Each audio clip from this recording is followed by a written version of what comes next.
And I think there's no better time than to talk about Dewey and Gale, since Dewey is technically the next like fake out death. So Dewey, yeah. Okay, can I get I don't started know. here? Do you not like Dewey? Do you have I know like a that thing Dewey's to your talk favorite about? character. Dewey's your favorite. Absolutely. I hate Dewey. Like, I like, okay, I know people will always say like Jar Jar Binks is one of the most annoying characters in film. No, Dewey is so annoying every time he's on screen. This is more so the case with the first movie. He has like this weird theme song to Dewey. It's so annoying. No. How dare Craven and Williamson think, oh, let's kill off Dewey? I'm like, yes, finally. But no, he has to come back in the end because they just like him too much. They insist upon him. He's just this annoying cop. It's like he sort of has a personality. He doesn't exactly have a personality. He's so annoying. And his little mustache, just want to punch him. I don't like him. I love it. In his introduction, they're like, "Who's that?" By the shade of the tree. No, when I saw that, I'm like, "Oh no, it's this who's that mystery man." No, it's like I'm cool with Gale being there. I'm cool with everybody kind of reuniting, like but then like he shows up, I'm like, "Oh no."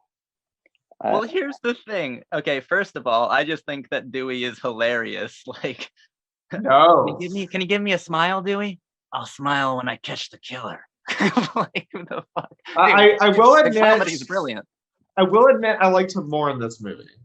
And you have to admit, it is still like a really cool, novel, and spontaneous thing when you actually do film, like over the years of Scream, like you film the initial relationship between David Arquette and Courtney Cox, and then a marriage, and then a divorce, and then a rekindling. Like, it's wild to watch in real time too. Like, if there's anything that film can do, it's document actual passion. And I do feel the actual chemistry between these two actual lovebirds.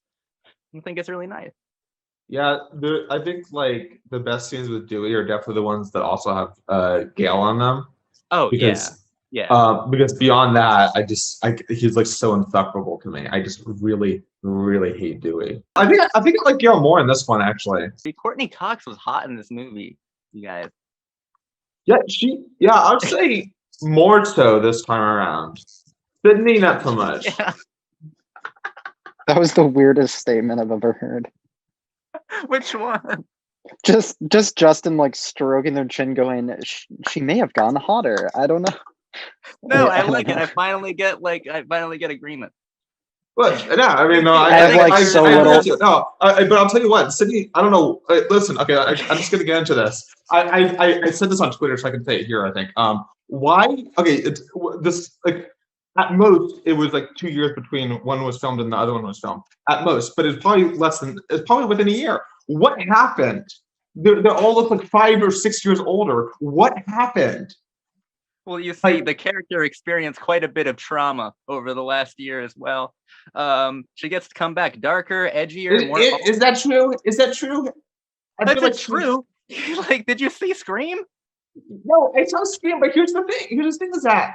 And it's not just, okay, you're saying that everybody looks like they aged a decade but it's just been a year. I'm not just talking about the characters, though. I'm talking about the actors. The actors are so much older. What happened? All of them. This is from 1996 to 1997. What happened? Justin is getting so heated about things that I have absolutely no opinion about in this movie. No, listen. This is ultimately reductive, and it doesn't matter in the grand scheme of things. But tell me this. Why did they? Okay, Sydney, her hair in the first movie is like so much better. I will tell you why, I will tell you exactly why, and then Jacob and I can nerd out for like 2 seconds. Her hair is this much shorter, and it is like this, so that it can juxtapose perfectly against Rebecca Gayheart and Portia de Rossi's long, like flowing, like normie fucking sorority. Oh yeah, she's so great. I love seeing her. Hey, I can see that argument, but at the same time, her bangs are just so good in the first movie. They didn't do enough with her in this movie. Like they did. No, but Legend. This was like her first one. This is pre-Urban Legend. This is like she is just the Noxema girl at this point. Yeah. But Rebecca Gayheart, we love Rebecca her. Gayheart is the thematically the Randy of Urban Legend. Hey, listen, thematically I get it, but I was yearning for what was available in the first movie. Except Dewey, I'll tell you this, Dewey had to look better now. He's cuter. Credit where credit's due.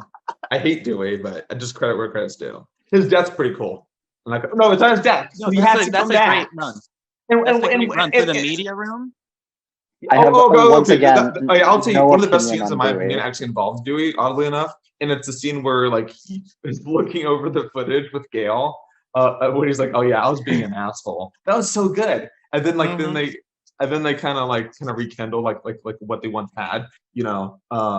And it was cool. It was cool. And then when they're like separated between like the glass barrier and like he gets stabbed, and you thought, and for a moment you think. I'm thinking, oh, this movie is better than the first one because Dewey's dying. And then as it goes on, he comes back and he's like still alive on that little gurney. And what happens? That song kicks back in. Well, first of all, they're sitting around on a bench, and we get one of my favorite Dewey lines. So I think Dewey is very funny in this movie. Gail calls him a bonehead, so then Gail's phone keeps ringing. So then Dewey, fucking master of wit, goes, "I don't know, phonehead." And I'm like, Dewey, that is so witty. That's so charming.